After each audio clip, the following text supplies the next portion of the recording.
insumos asociados a la salud. Bien, vamos a profundizar sobre este tema aquí en el programa. Una cuestión nos parece de gran interés ciudadano porque existen muchas preguntas que no tienen respuesta. Estamos aquí en el estudio con el ex superintendente de salud y actual académico de la Universidad Andrés Bello, Manuel Inostroza. Manuel, buenas noches. Muy buenas. Muchas gracias por venir al programa. Manuel, cuesta entender esta situación donde ni siquiera el Estado ha podido, por ejemplo, hacer alguna industria que es absolutamente legal, eso hay que decirlo en justicia, que discrimina por sexo y edad. Se supone que eso no se puede hacer.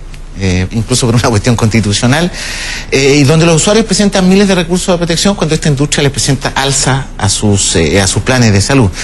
En una consideración general, ¿qué pasa? A ver, lo primero es que esto lo dijimos hace un año atrás como académicos de la Universidad Andrés Bello, que había una sobrereacción en los precios. El reajuste del Plan Auge el año 2010 en un 155%, el reajuste promedio de 6% del año pasado, que se evidenció en estos primeros 6 meses, de los cuales se informa ahora de aquí a enero o septiembre de este año. El reajuste de 2,4% que empezó a operar en los últimos 3 meses de este trimestre, en suma constituyen un incremento exacerbado de los ingresos por sobre los gastos, y eso produce este incremento que sin duda es una bofetada al sistema en general y a los afiliados en particular.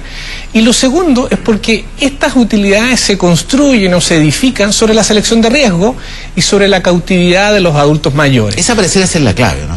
Bueno, está en la clave que el año pasado, cuando constituimos una comisión presidencial a la que nos convocó el presidente de la República, 8 personeros, 4 de gobierno y 4 de oposición, yo me incluyo los de oposición, llegamos a un acuerdo para proponerle al gobierno eliminar las tablas de factores de riesgo, haciéndonos cargo del fallo del Tribunal Constitucional, establecer un IPC de la salud y de algún modo por esa vía regular estas alzas excesivas que, como te digo, se edifican en una lógica, a mi juicio, suicida del sistema ISAPRE en contra de la legitimidad social de un sistema de salud privado como el que tenemos. Sin embargo, este proyecto de ley duerme el sueño de los justos e incluso hoy día ha sido rechazado porque la UDI presionó al gobierno para que una indicación que eliminaba esto de la tarifa plana, que eliminaba las tablas de factores de riesgo, volviera a ser repuesta, y eso fue rechazado por la oposición. Ese es el plan garantizado de salud, que incluso se había comprometido el gobierno a hacerlo. Me acuerdo recién que incluso el mismo ministro Mañalich había dicho que este plan garantizado de salud con igual precio, ¿cierto?, y sin esas diferenciaciones, era para terminar con ese odioso, dijo algo así, con ese odioso tema de la discriminación por sexo y edad. Bueno, que la ciudadanía juzgue. Hoy día vemos utilidades de 66.000 millones de pesos sin poder cambiar la regulación. Las ISAPRES presionaron a la UDI presionó al gobierno, el gobierno presentó una indicación que permite que al final las cosas sigan tal cual, y por lo tanto, si no cambia la regulación del sistema ISAPRE, insisten en la regulación o en la subida de precios como estamos teniendo en los últimos tiempos, y vamos a tener un nuevo incremento de utilidad el próximo año. De hecho, las utilidades que quedaron en el año 2009 en relación a las que tenemos ahora proyectadas para el 2012 significan un incremento en los 3 años del gobierno del presidente Piñera de un 335% en las utilidades en solo estos 3 años de gobierno del presidente Piñera. Ahora, en justicia habría que decir, si lo miramos desde la lógica del poder, porque esta industria, quiero reiterarlo, digamos, absolutamente legal y todo lo demás, te guste o no te guste, es una situación que se mantiene no solo en este gobierno, sino que prácticamente desde el retorno a la democracia, ni siquiera los gobiernos de la concertación pudieron hacer algo tampoco. A ver, o no quisieron hacer algo, no lo sé. Hicimos, por lo menos el periodo que me correspondió a mí como superintendente, hicimos 3 reformas al sistema ISAPRE, que fueron de temas sustantivos, pero obviamente que se nos quedó pendiente porque la oposición en aquel entonces, hoy día gobierno, nunca quiso aceptar la eliminación de las tablas de factores de riesgo, ni la eliminación del tema de la cautividad. Estos son los 2 grandes temas pendientes del sistema ISAPRE, que son los que habría que ajustar ahora.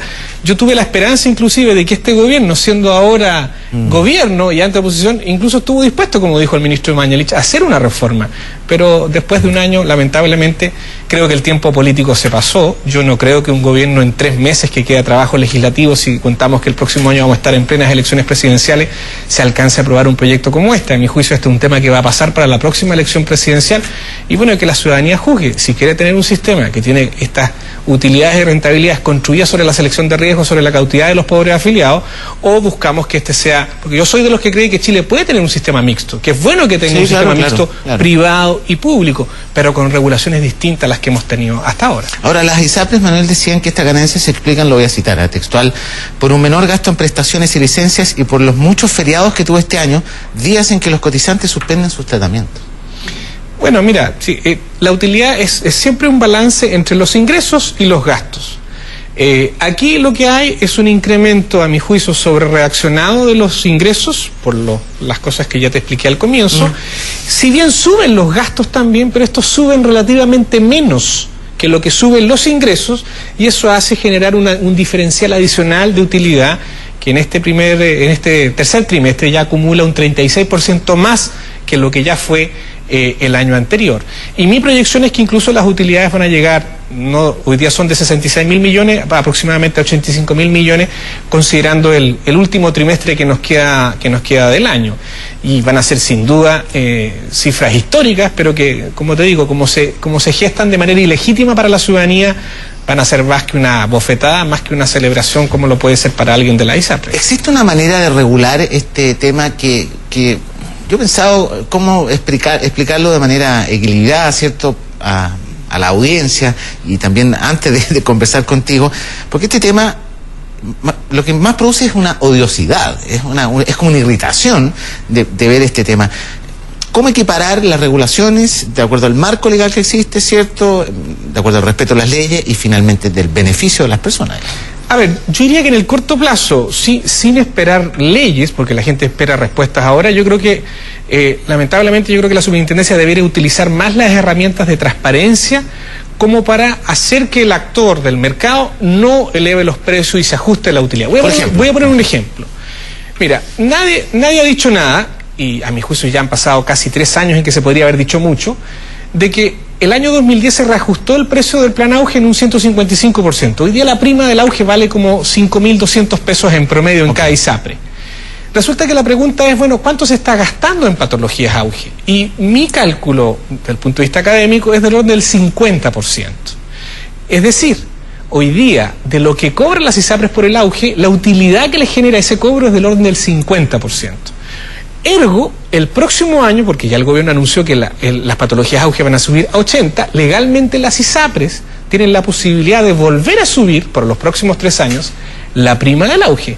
Si yo estuviera entregando estos datos, la señal que estaría dando al mercado es que no se justifica, aun cuando se incrementen de 69 a 80 las patologías del auge en el sector privado, un incremento del costo de las prestaciones del auge si se está rentabilizando prácticamente el 50% de las prestaciones. A eso me refiero, es que utilizar en el corto plazo información transparente y que los medios de comunicación yo creo que van a estar gustosos de mostrar para de alguna manera presionar a que el mercado, en un mercado que es bastante concentrado, donde son 5 las principales ISAPRE o conglomerados, no suban los precios.